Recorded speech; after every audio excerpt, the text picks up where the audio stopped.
കഴിഞ്ഞ ആഴ്ച ചിക്കൻ ബിരിയാണി ഉണ്ടായിരുന്നു. ഈ ആഴ്ച നമുക്ക് ഫ്രൈഡ് റൈസ്, അടുത്ത ആഴ്ച മന്തി. മന്തിയാ? എന്റെ പൊന്നോ, ഇപ്പോഴത്തെ കുട്ടികൾക്ക് ഗംഭീര ഫുഡാട്ടോ സ്കൂളിലൊക്കെ. നമ്മളൊക്കെ പഠിക്കുമ്പോ എന്താ കഞ്ഞിയും പയറും അല്ലെ, ചോറും പയറൊക്കെ ആണല്ലേ. ഇപ്പോഴത്തൊക്കെ മാറിട്ടോ. ഇപ്പൊ കിടിലൻ ഫുഡാ, ബിരിയാണിയും മന്തിയൊക്കെ. അതുകൊണ്ട് പിള്ളേര് മുടങ്ങാണ്ട് സ്കൂളിൽ വരട്ടാ. എന്താ സന്തോഷം അല്ലേ. ചിക്കൻ കാലൊക്കെ അടിച്ച് എല്ലാരും അടിച്ച് പൊളിക്കാണ്. ഒരു എൻജോയ് വൈബ് തന്നെയല്ലേ സ്കൂളില്. മന്തി, ഫ്രൈഡ് റൈസ്, ചിക്കൻ ബിരിയാണി. നമ്മുടെ ഇതുപോലെ ഉണ്ട് ജയിലിലെ പോലെ. ജയിലിലെ ഭക്ഷണം അടിപൊളിയാണല്ലോ. അതേപോലെയാണ് ഇപ്പോ കുട്ടികൾക്ക് നല്ല ഭക്ഷണം കൊടുക്കുന്നുണ്ട് കേട്ടോ.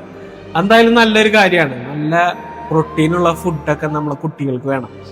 എന്നാലേ അവർക്ക് സ്പോർട്സിലും ആർട്സിലും എല്ലാത്തിലും നല്ല കഴിവ് തെളിയിക്കാൻ പറ്റുള്ളൂ അല്ലേ. പ്രോട്ടീനുള്ള ഫുഡ് നമ്മളൊന്നും പഠിക്കുമ്പോ ഇങ്ങനെ ഒന്നും ഉണ്ടായിരുന്നില്ല. നമുക്ക് ഇതേപോലെ കിട്ടിയാ കിട്ടി, കിട്ടിയില്ലെങ്കിൽ കിട്ടിയില്ല, വല്ലാത്ത മതി.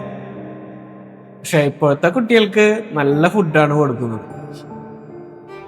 ഓരോരുത്തരുടെ മുഖത്തെ സന്തോഷം കണ്ട തന്നെ അറിയാം. അതിന്റെ ഒരു ബിഗ് സല്യൂട്ട് തന്നെ കൊടുക്കണം കേട്ടോ. ഈ ഒരു നല്ല ഭക്ഷണം കുട്ടികൾക്ക് കൊടുക്കുന്നത്. ഭക്ഷണം ആര് കൊടുത്താലും അത് വലിയ കാര്യം തന്നെയാണ് അല്ലേ.